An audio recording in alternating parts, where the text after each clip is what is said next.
Hello, this is Luminousz Star. Welcome to the Luminousz Star channel. Everyone who is a current subscriber, thank you so much for your subscription and for motivating me and inspiring me to keep Luminousz Star channel active. All of you who are visiting for the first time, welcome, and why don't you join the Star family by hitting that subscription button below. We would love to have you a part of our community. Today's video is, can the narcissist be a twin flame or soulmate? I'm going to be going over a few points, tools, and critical questions. Please mind the description box below for further details to today's video. Please like and share this video. First point, we have here the definition of a kindred spirit, soulmate, and twin flames. So you can find the link to this particular chart here below in the description box. Second point, there are certain keywords in the definitions of twin flame and soulmate that one can take note of, which will determine whether or not these describe the narcissist and or the cluster B personality. There are certain characteristics of narcissists that some will overlook, as he or she claims that the narcissist is a twin flame or a soulmate. It may be better to compare the definition and purpose of twin flame and soulmate with the characteristics of the narcissist in your life.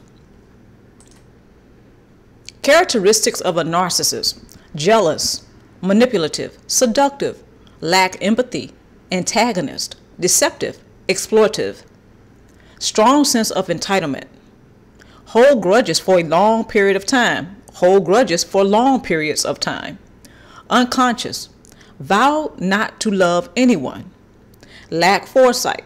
So when we look at these characteristics of a narcissist, ask yourself, does any of these characteristics match a twin flame or a soulmate? And even a kindred spirit for that matter. Now, I'm not suggesting that people don't have their moments, but here's the thing. Does a soulmate or a twin flame or even a kindred spirit try to sabotage your happiness? Do they intentionally go out of their way to tear you down? Just think about it. All right, now let's look at dysfunctional behaviors of narcissists. Character assassination, smear campaigns, triangulation, believes that he or she is more unique and special. Devalue, they will discard, they will obsess, they tend to bully others, they will love bomb. Disrespects the personal boundaries of others. Here's a rhetorical question. Does these behaviors and characteristics of narcissists match twin flames or soulmates? Even kindred spirits. Is there a match, or are there a lot of differences which will raise red flags? It can become very challenging to slip into a state of denial or cognitive dissonance, whereas it pertains to the narcissist. There are emotions and egos that can hinder one from facing reality, that the narcissist is not a twin flame or a soulmate, but possibly serves another purpose. See, this is a toughie for a lot of people. You know, I did some research on twin flames and I did research on soulmates. And what I found was that when I compared that to the behavior patterns of a narcissist, there were a lot of differences. Things just did not match up. Didn't make sense either, you know, so it rose some red flags for me. So this is why I pointed out the dysfunctional behavior of narcissists and their characteristics. And I just want to suggest to everyone just to do your own research and compare the definition of twin flame and soulmates. And if you want to add kindred spirits, that's fine. And compare it to the behavior patterns of the narcissist that you know. And compare it to the characteristics of the narcissist that you may know, or the cluster B personality. What I find amazing and interesting too, what I also find amazing and interesting is that there's a lot of people out here today who are in denial. They are hard pressed to believe or to continue to believe that the narcissist is their twin flame. They believe that the narcissist is their soulmate. That person may serve another purpose in his or her life, but they have tagged the narcissist as twin flame. They have tagged the narcissist as soulmate. And regardless of the evidence that may point to them otherwise, they're in denial. or there's cognitive dissonance. It's just kind of sad to me how some people have really held on to that for a long time, that the narcissist and or cluster B personality is a twin flame or a soulmate. And really, that is probably not the case. That person may have come into his or her life to serve another purpose. This is one of the main reasons why I ask in a lot of my videos, what is the purpose of the relationship with the narcissist and or cluster B personality? Because it brings so many things to the forefront. It clears up a lot of perspective. Okay, it clears up a lot of things. And a lot of people are resisting that, unfortunately. So again, I just want to invite everyone watching to do your own research and do some comparison to the definitions of narcissist, cluster B personality, and twin flames, and the soulmates. And just look at it. The cluster B personalities that maybe you were involved with romantically, the narcissists that maybe you were involved with romantically, do they really match the definition of twin flame or soulmate? Because some of us, if we take a closer look, we will find that maybe that person served another purpose.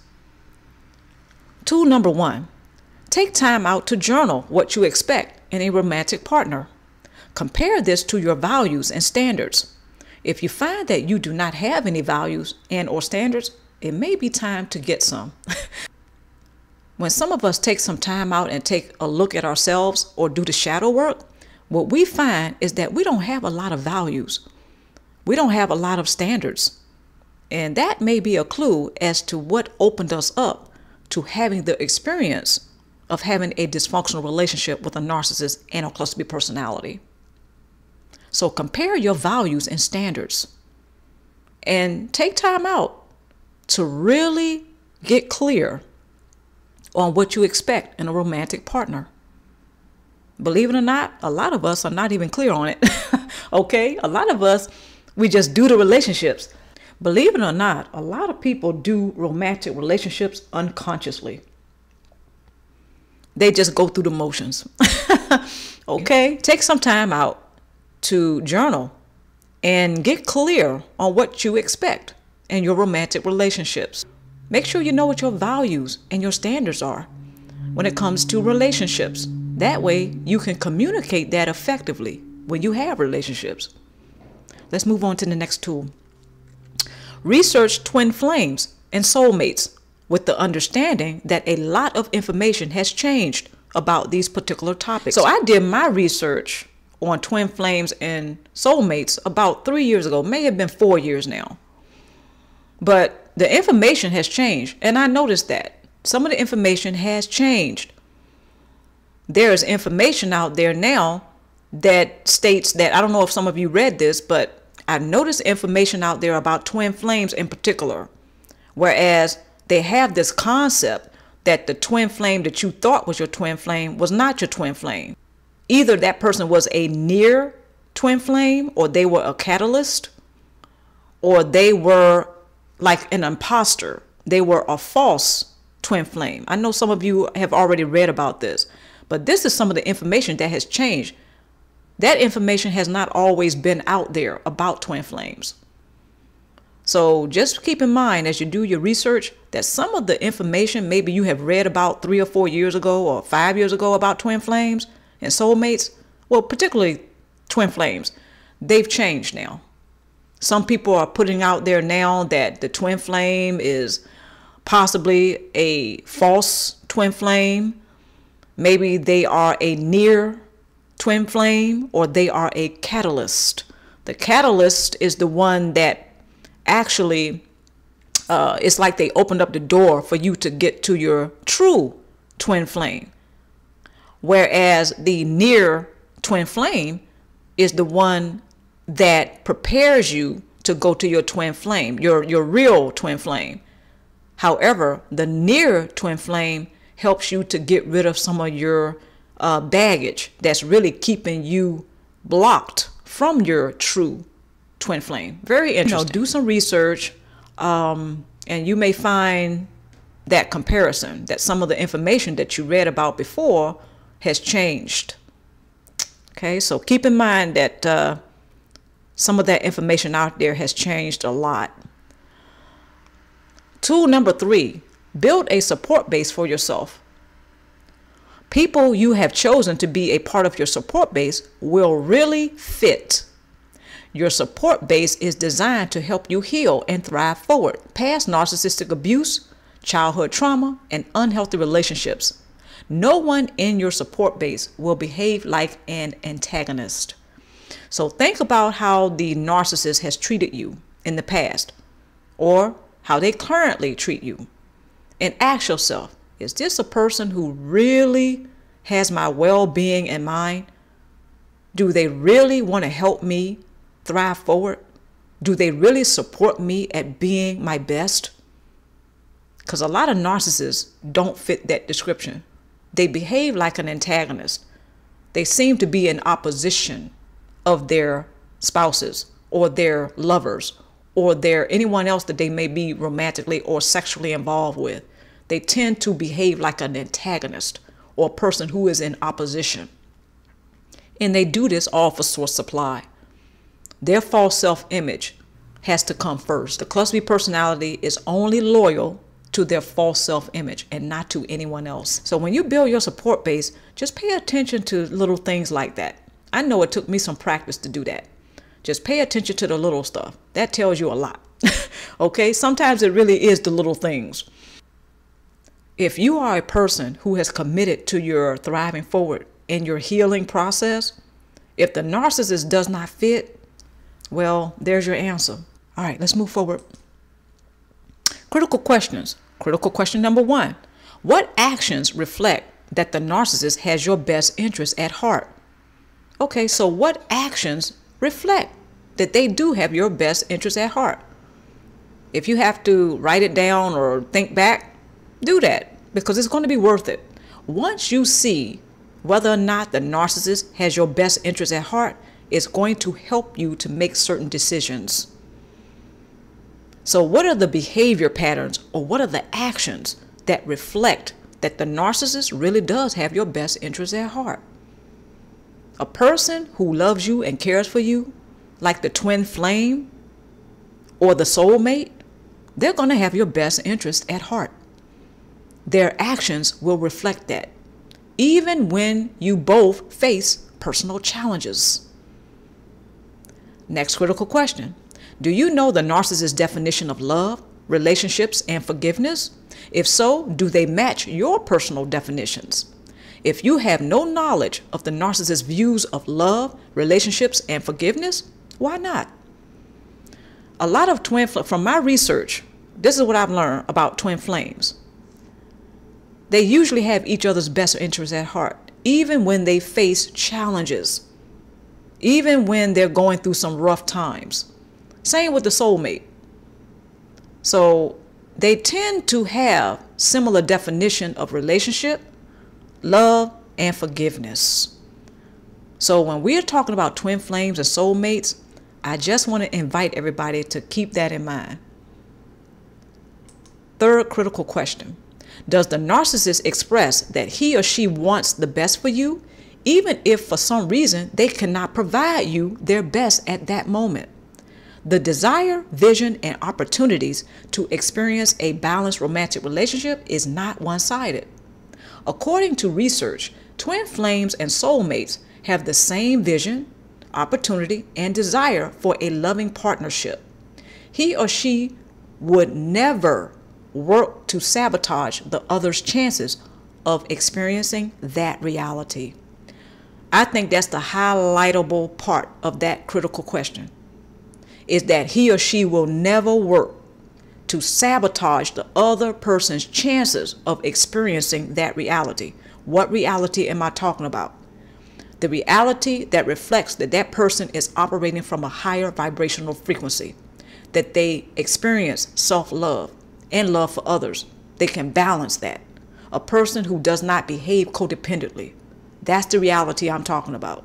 A person who is truly arrived at their best self, and they are able to partner romantically with someone else who has done the same. I simply cannot put it any better than that. So if the narcissist fits that, okay, then they probably are a twin flame or a soulmate.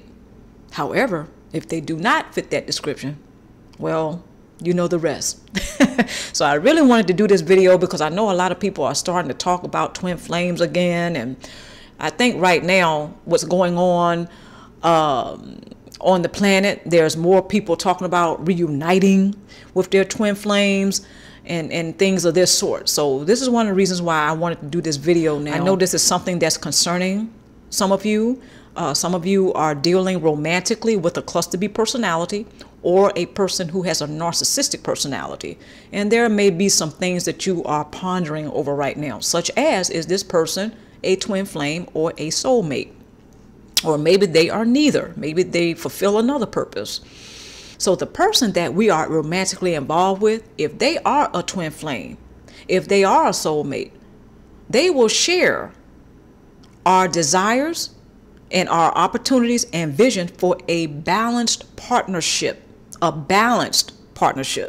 not anything dysfunctional or has codependency written all over it.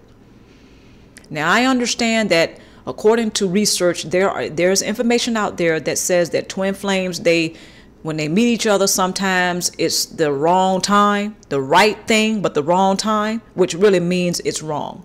And I agree with that. If you meet somebody and it seems like, this is just my opinion, you know, you meet somebody and you know, it seems like the right thing.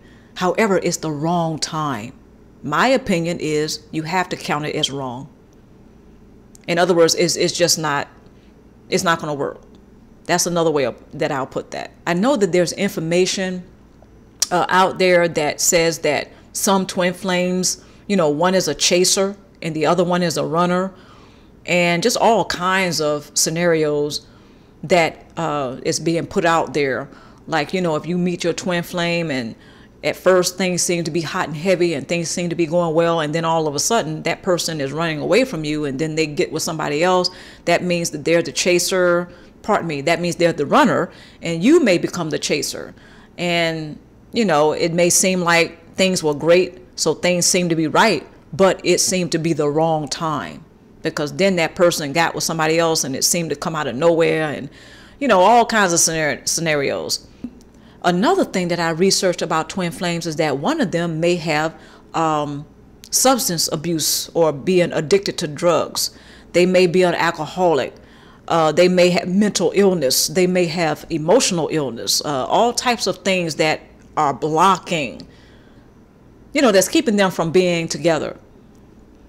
What I say to that is, and this is just my opinion, I think that's your typical boy meets girl, or when two people come together who are attracted to each other. My opinion is that when two people come together and there seems to be a lot of obstacles, once again, if it seems to be the right thing, but it's the wrong time, it's wrong.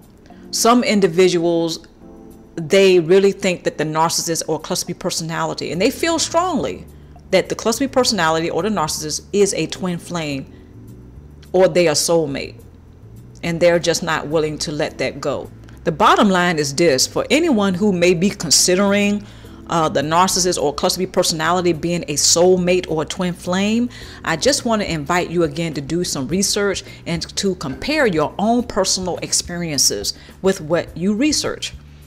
And just remember, anyone who really loves you and cares for you, they're not going to go out of their way to sabotage your chances of experiencing the ultimate love. They're not going to do that. The ultimate love, again, is when you have become your better self. You know how to love yourself and others. You have balanced it. There's no codependency. There's no dysfunctional relationships. You're not the one giving more and not getting back. See, someone who loves and cares for you, they have your best interest at heart. They want you at your best. That's another thing. So I'm just going to flip that around a little bit.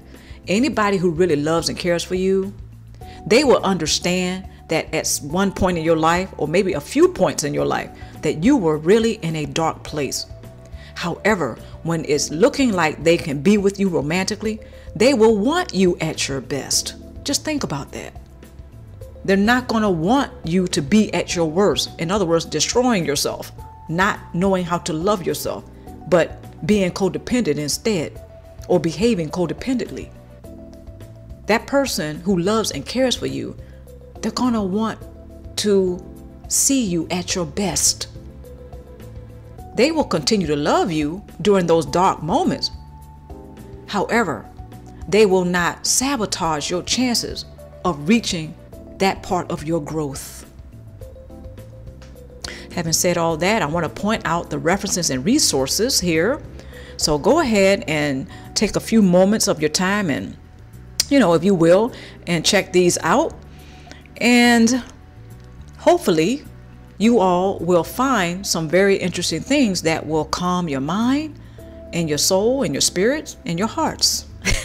I'm Luminousz Star. Stay tuned for more videos.